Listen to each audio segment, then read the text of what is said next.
ವಿದ್ಯಾರ್ಥಿಗಳೇ, welcome to our channel. ಈ ವಿಡಿಯೋದಲ್ಲಿ ಫಿಸಿಕ್ಸ್ ಮೊದಲನೇ ವರ್ಷದಲ್ಲಿ ಓದುತ್ತಿರುವಂತಹ ಪ್ಯಾರಾಮೆಡಿಕಲ್ ವಿದ್ಯಾರ್ಥಿಗಳಿಗೆ ಥರ್ಮೋಡೈನಾಮಿಕ್ ಅಂತ ಒಂದು ಟಾಪಿಕ್ ಇದೆ ಫಿಸಿಕ್ಸ್ ಒಳಗಡೆ. ಅದರಲ್ಲಿ ಬರುವಂಥ ಡಿಫ್ಯೂಷನ್ ಡೆಫಿನೇಷನ್ ಬಗ್ಗೆ ನಾನು ಈ ವಿಡಿಯೋದಲ್ಲಿ ಕನ್ನಡದಲ್ಲಿ ಎಕ್ಸ್ಪ್ಲನೇಷನ್ ಮಾಡ್ತಾ ಇದ್ದೀನಿ.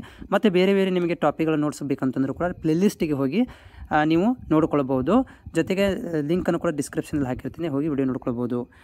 ಡಿಫ್ಯೂಷನ್ ಅಂದರೆ ಏನು?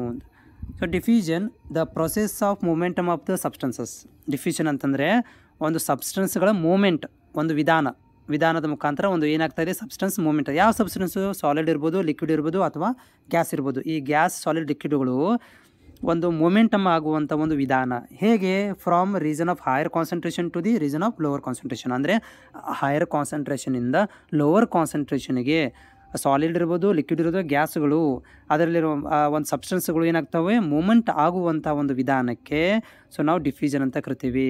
ಸೊ ಈ ಸ್ಪ್ರೆಡ್ ಯೂನಿಫಾರ್ಮ್ಲಿ, ಇವು ಈಕ್ವಲ್ ಆಗಿ ನಾವು ಯೂನಿಫಾರ್ಮ್ಲಿ ಏನಾಗ್ತಾವೆ ಸ್ಪ್ರೆಡ್ ಅಂತ ಹೋಗುತ್ತೆ. ಹೌದಾ? ಇದಕ್ಕೆ ನಾವು ಡಿಫ್ಯೂಷನ್ ಅಂತ ಕರಿತೀವಿ. ಸೊ ನೋಡಿ, ಡಿಫ್ಯೂಷನ್ ಅಂದರೆ ಇನ್ನೊಂದ್ಸಲ ರಿಪೀಟ್ ಮಾಡ್ತೀನಿ. The process of momentum of substances like solid, liquid, gases from a region of higher concentration to the region of lower concentration.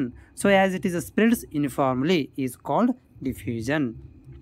So even the diffusion, in this diffusion process, the molecules of one substances mixed with the molecules of other substances. ಇದರ ಏನಾಗ್ತವೆ ಅಂದರೆ ಒಂದು molecule ಸಬ್ಸ್ಟೆನ್ಸ್ಗಳು ಇನ್ನೊಂದು molecule ಸಬ್ಸ್ಟೆನ್ಸಲ್ಲಿ mix ಆಗ್ತವೆ. ಉದಾಹರಣೆಗೆ ಒಂದು beaker ಒಳಗಡೆ ನೀರು ತಗೋರಿ, ಅದರಲ್ಲಿ ಸಕ್ಕರೆಯನ್ನು ಹಾಕಿ ಅದೇನಾಗ್ತತಿ ಪೂರಾ ಏನು ಮಿಕ್ಸ್ ಆದಮೇಲೆ ಸಕ್ಕರೆ ನೀರಾಗಿ ಕನ್ವರ್ಟ್ ಆಗಿಬಿಡುತ್ತೆ. ಅಂದರೆ ನೀರು ಅನ್ನೋದು ಒಂದು ಮಾಲಿಕ್ಯೂಲು, ಸಕ್ಕರೆ ಅನ್ನೋದು ಇನ್ನೊಂದು ಮಾಲಿಕ್ಯೂಲು.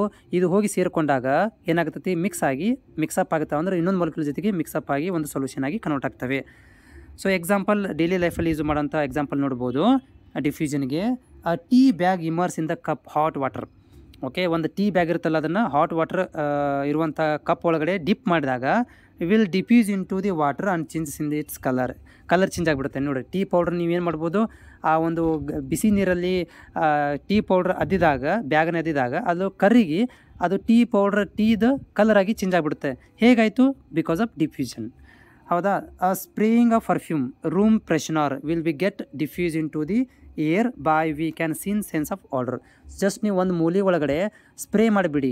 ಹೌದಾ? ಅದೇನಾಗುತ್ತೆ, ಪೂರ್ ಕಂಪ್ಲೀಟಾಗಿ ರೂಮನ್ನು ಆವರಿಸ್ಕೊಂಡ್ಬಿಡುತ್ತೆ. ಯಾಕಂದರೆ ಅಲ್ಲಿ ಡಿಫ್ಯೂಸ್ ಆಗುತ್ತೆ. ಅಂದರೆ ಹೈಯರ್ ಕಾನ್ಸಂಟ್ರೇಷನ್ ಲೋವರ್ ಕಾನ್ಸಂಟ್ರೇಷನ್ ಕಡೆ ಹೋಗಿ ಆ ರೂಮ್ ಪೂರ ಏನಾಗುತ್ತೆ ಪರ್ಫ್ಯೂಮ್ ಸ್ಮೆಲ್ ಬರಲಿಕ್ಕೆ ಸ್ಟಾರ್ಟ್ ಆಗುತ್ತೆ.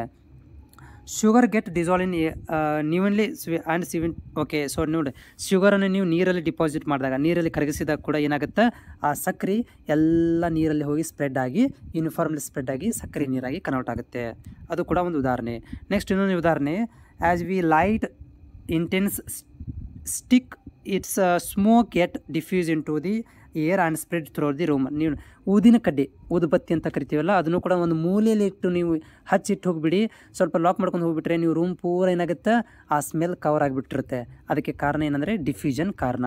ಹೋಪ್ ಇದು ನಿಮಗೆ ಇದೆಲ್ಲ ಓವರಾಲ್ ಆಗಿ ಏನಂತ ನಾವು ಡಿಫ್ಯೂಷನ್ ಅಂತ ಕರಿತೀವಿ. ಇದು ನಿಮಗೆ ಅರ್ಥ ಆಗಿದೆ ಅಂತ ಅಂದ್ಕೊಂಡಿದ್ದೀನಿ. Thank you.